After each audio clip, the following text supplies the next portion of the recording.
अस्सलाम वालेकुम, कैसे हैं आप सब? उम्मीद है आप सब खैरियत से होंगे। आप सबका वेलकम है रूहानी बात पर। तो जनाब आज बात करेंगे हम डिवाइन मैस्कुलाइन पर कि उनकी अवेकनिंग लेट क्यों होती है, क्या रीज़न्स होते हैं? क्योंकि डीएफ तो पहले अवेकन हो जाती है और सारे प्रॉब्लम्स का सामना डीएफ को ही करना पड़ता है। ऐसा डीएफ को लगता है कि यार सब कुछ हम ही क्यों करें, सारी चीज़ें हमें ही क्यों करनी है, सब्र भी हमें रखना है, इनर वर्क भी हमें करना है, सब कुछ हमें ही करना है। डीएम की अवेकनिंग कब होगी, क्यों लेट होती है? ये सारे सवाल की खिचड़ी जो है वो एक तरह से पक रही होती है डीएफ के अंदर। तो आज की वीडियो में मैं आप लोगों को ये सब कुछ बताने वाली हूँ कि उनकी जो अवेकनिंग लेट होती है इसके पीछे रीज़न क्या होता है।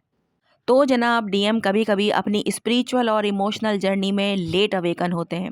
मतलब डीएफ पहले स्पिरिचुअली और इमोशनली स्ट्रांग हो जाती है और डीएम अपनी इनर अवेयरनेस को धीरे-धीरे समझते हैं। ये डिले अक्सर फियर, कार्मिक लेसन्स, रिस्पॉन्सिबिलिटीज़ और पास्ट ट्रॉमास की वजह से होता है। डीएम अक्सर अंदर से कंफ्यूज्ड, हेजिटेंट और इमोशनली डिस्टेंट भी लगते हैं। पहले वो डीएफ के सडन स्ट्रेंथ और क्लैरिटी को नोटिस करते हैं, लेकिन खुद अंदर से रेडी नहीं होते। लेट अवेकनिंग का मतलब ये नहीं कि डीएम वीक है। असल में ये यूनिवर्स का प्लान है जहां डीएम अपनी स्ट्रेंथ और अवेयरनेस डेवलप कर रहे हैं ताकि यूनियन सस्टेनेबल और बैलेंस्ड हो। चलिए और डिटेल से समझते हैं कि उनकी अवेकनिंग लेट क्यों होती है। नंबर वन, ईगो और फियर की वजह से डिलेज, यानी कि डीएम का लेट अवेकनिंग अक्सर अपने ईगो और फियर की वजह से होता है। वो इमोशनली वर्नरेबल फील करने से कतराते हैं और अपनी फीलिंग्स और इमोशंस को ओपनली एक्सप्रेस नहीं करते। इस फियर का मतलब ये है कि डीएम सोचते हैं कि अगर मैं अपनी फीलिंग्स दिखाऊं तो वीक लगूंगा। वो सोचते हैं कि फीलिंग एक्सप्रेस करने से मैं कमज़ोर लगूंगा और इससे उनको ये डर रहता है कि रिजेक्शन हो सकता है या फिर मुझे हर्ट मिल सकता है। इस वजह से डीएम इनिशियली इनर वर्क और सोल कनेक्शन से दूर रहते हैं। वो अक्सर डिफेंसिव और गार्डेड लगते हैं और डीएफ के सडन स्ट्रेंथ को थोड़ा हेजिटेंट वे में फील करते हैं। ये ईगो और फियर प्रोटेक्टिव मैकेनिज्म है जो डीएम को अंदर से रेडी होने का टाइम देता है। नंबर टू, पास्ट कार्मिक पैटर्न्स और कंडीशनिंग, यानी कि डीएम का लेट अवेकनिंग अक्सर पास्ट कार्मिक पैटर्न्स और अपब्रिंगिंग की वजह से होता है। वो पहले सोसाइटी और फैमिली के रूल्स और एक्सपेक्टेशंस फॉलो करते हैं और अपने इनर सेल्फ और इमोशंस को इग्नोर करते हैं। ये पुराना कंडीशनिंग डीएम को अपनी फीलिंग्स और सोल कनेक्शन से कनेक्ट होने से रोकता है। डीएम अक्सर सोचते हैं कि मुझे स्ट्रांग और इंडिपेंडेंट रहना है, इमोशंस नहीं दिखाना है। ये पैटर्न उनके इनर ग्रोथ और अवेकनिंग को स्लो कर देता है, लेकिन ये भी लर्निंग और प्रिपरेशन का पार्ट है। नंबर थ्री, लाइफ लेसन्स और हार्डशिप्स का इम्पैक्ट।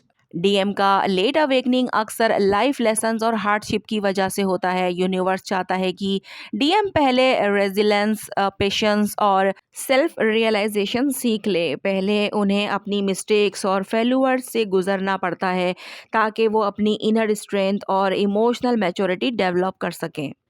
हर चैलेंज डीएम के अंदर सेल्फ अवेयरनेस और इमोशनल डेप्थ लाता है। ये स्लो प्रोसेस होता है, लेकिन ये फ्यूचर यूनियन के लिए असेंशियल ग्राउंड वर्क बनाता है। Number four, inner resistance to change, यानी कि डीएम कभी कभी अंदर से चेंज और ट्रांसफॉर्मेशन को एक्सेप्ट नहीं करते। वो कंफर्ट जोन में रहते हैं और ओल्ड हैबिट्स और माइंडसेट को होल्ड करते हैं। ये रेजिस्टेंस अवेकनिंग को स्लो कर देता है। डीएम अक्सर सोचते हैं कि सब कुछ जल्दी हो रहा है, मैं अभी रेडी नहीं हूँ। ये फेज़ इमोशनल स्ट्रगल का होता है, लेकिन ये इनर ग्रोथ और मेच्योरिटी का इम्पॉर्टेंट स्टेप है। यानी कि जब डीएम अपने अंदर बढ़ती हुई फीलिंग्स को महसूस करते हैं तो वो इससे भागने की कोशिश करते हैं। जैसे कि आपको मालूम ही है कि वो भागते ही हैं। तो वो इसीलिए ही भाग रहे होते हैं क्योंकि वो ये समझ रहे होते हैं कि ये जो कनेक्शन है इतनी तेज़ी के साथ आगे बढ़ रहा है, नहीं मैं इसके लिए रेडी नहीं हूँ। क्योंकि बहुत सारी सिचुएशंस हो सकती हैं उनकी लाइफ में। हर किसी की लाइफ में अलग-अलग सिचुएशंस होती हैं। कोई मैरिड होता है, किसी का जो है वो रिलीजन जो है डिफरेंस होता है, किसी का कुछ डिफरेंस होता है, मतलब कुछ ना कुछ होता ही है जिसकी वजह से वो रेडी नहीं होते और उन फीलिंग्स को एक्सेप्ट नहीं करते।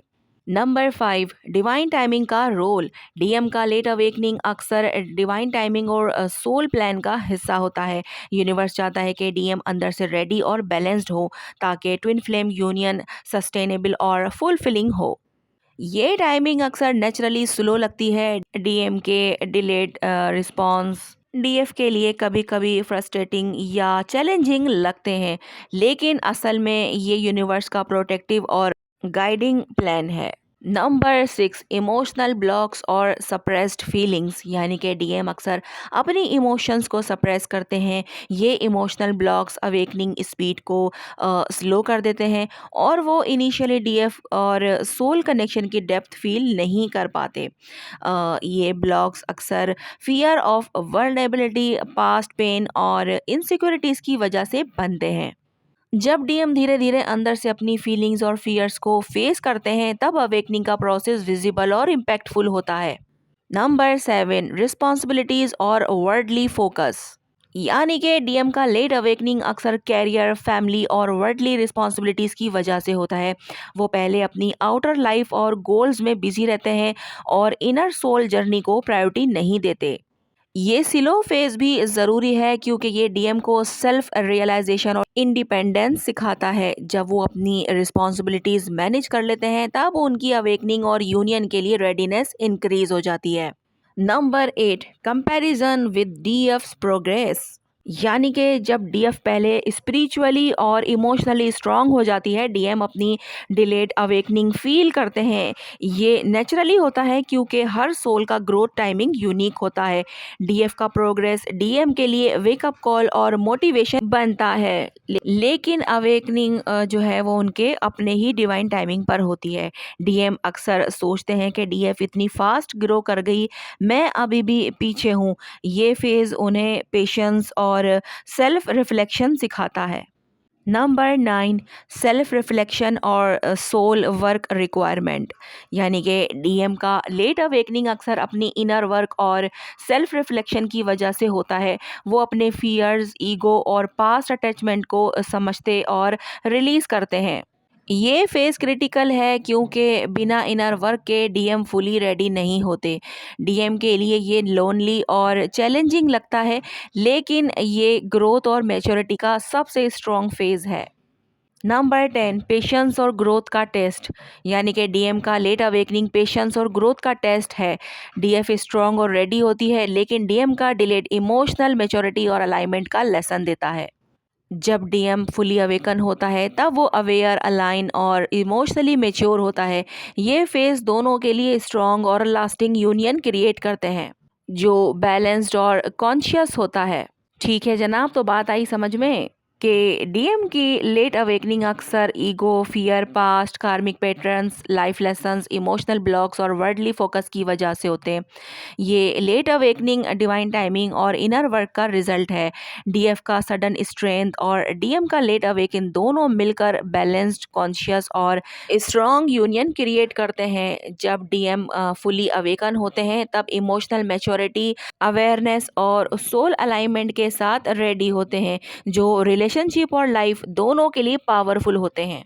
ठीक है जनाब, तो ये कुछ रीजंस थे जो मैंने आपको बताए हैं डीएम की लेट अवेकनिंग के, कि वो इसी तरह के पैटर्न से चल रहे होते हैं। आप लोगों ने नोट भी किया होगा कि हर चीज़ सिलो सिलो ही काम करती है उनकी लाइफ में।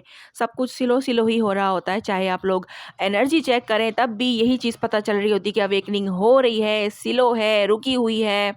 तो उसके पीछे के यही रीजंस होते हैं, क्योंकि डीएम का सबसे बड़ा मसला ही फीलिंग्स को एक्सेप्ट करना होता है। वो फीलिंग्स को आखिर तक एक्सेप्ट नहीं करते, लेकिन वही वाली बात है कि जब डिवाइन टाइमिंग आती है तो उन्हें एक्सेप्ट भी करना पड़ता है और कनेक्शन को लेकर आगे भी बढ़ना पड़ता है। इस सब में पेशेंस का बहुत बड़ा जो है वो रोल होता है, जो कि डीएफ को निभाना होता है। ठीक है, तो आई होप आपको समझ में आ गया होगा कि मैंने आपको क्या समझाने की कोशिश की है। अगर कुछ ना समझ में आया हो या कोई भी सवाल मन में उठाओ, तो आप लोग कमेंट बॉक्स में पूछ सकते हैं। मैं बताने की पूरी कोशिश करूंगी।